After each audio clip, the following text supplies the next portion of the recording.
according to you, what has been the most important takeaway for the investor community from the highs and lows of 2021? Since we saw such a record-breaking rally, it gives you a pause for thought, especially as to how we started Jan 2022. So your thoughts on the reflection of 2021 and the resolution for 2022? No, one is that, a grim reminder that it is futile to actually guess it because nobody gets it right on a broader basis. Then comes, of course, 2020 was a grim reminder once again that, focus on the basics, that is paramount. Focus on yourself, having a great foundation, uh, equity for the long term, having a good emergency fund, having your insurance. In fact, 2020 has been the biggest, education for insurance, or people have to really experience or feel the need for that. So. Back to basics. 2021 is something that one should take that diversify.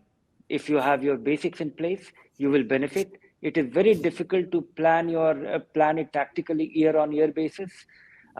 You have to really take a long term view. All right. Considering the volatility, a period of sense and sensibility is valid for investors to approach their financial goals. Harit, I'll move on to you. What are the investment trends and products that, according to you, created a stir in 2021 and that you see expect to gain traction among the investor community in 2022? We've seen the rise of passives. Anything else that you would like to add in terms of key investment trends to watch out for in 2022? So, Gautam, I think there are five key trends from an investor perspective that I'd like to touch upon. First and foremost is obviously the immense increase in retail participation in the equity markets. The amount of increase we've seen in demat accounts, active SIPs that are there.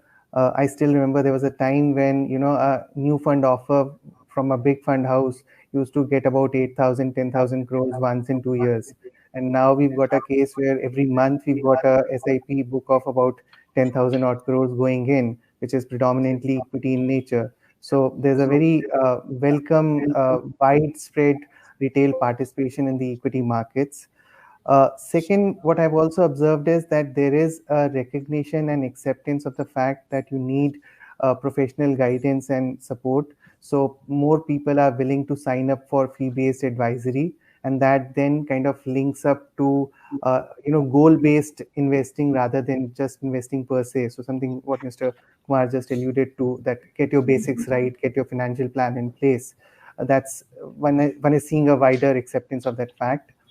The other thing is, and that's again something that 2020 and 2021 taught us is, as a financial planner, when somebody used to talk about a contingency fund, it was earlier considered a theoretical concept that, okay, your planner is saying so you'll put around 2 or 3 months worth of expenses.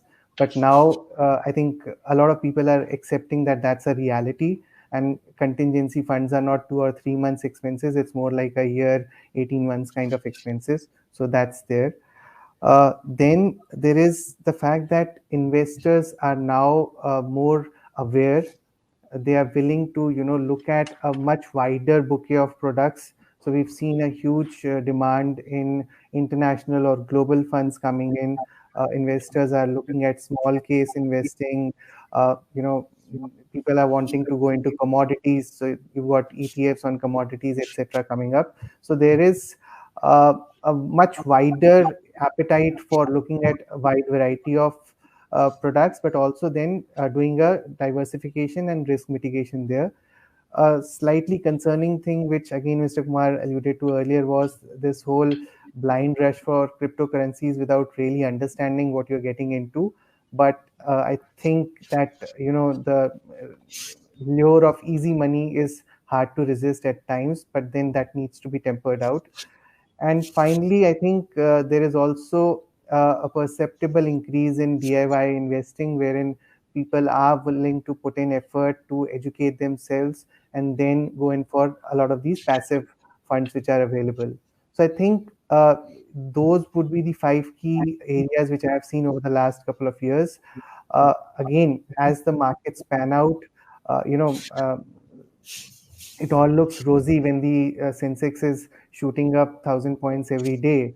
But when we reach a realistic bear run, sorry, and if that ends up being a elongated bear run, that is where then I think there will be a more tempering of approach, and I think that would then complete the cycle of education and make sure people have a balanced approach.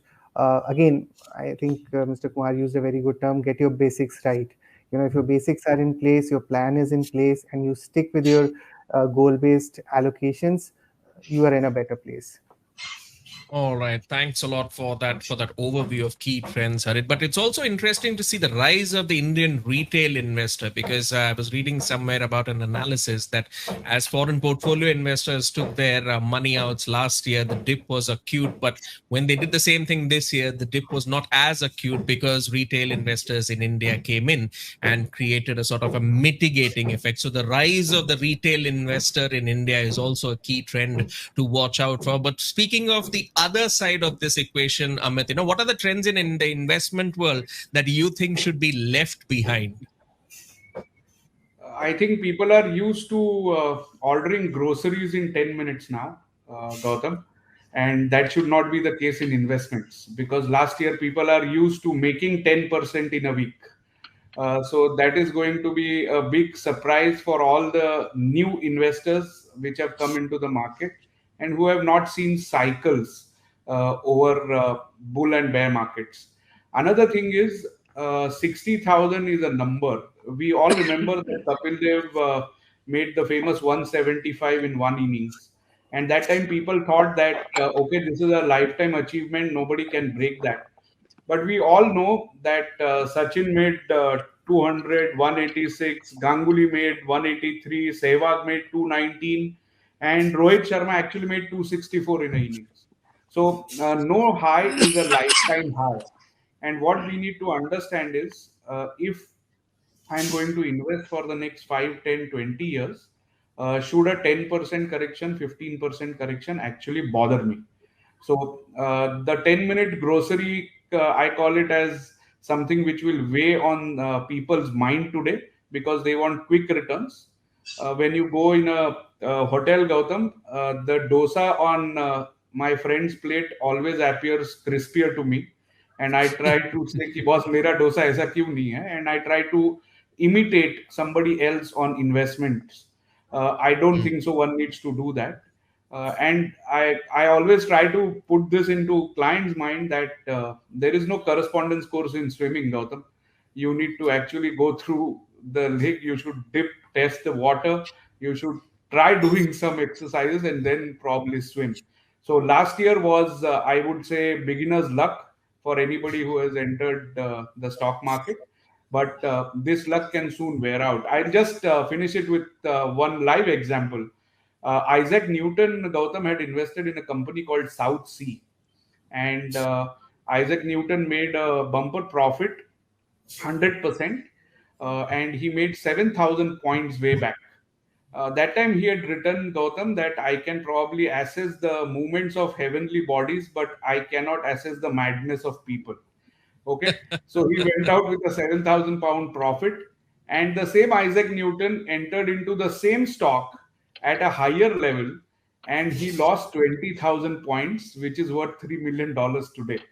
So the behavioral economics, behavioral finance, and the temperament is utmost important when it comes to investments. Do not take investments as probably buying anything off the shelf.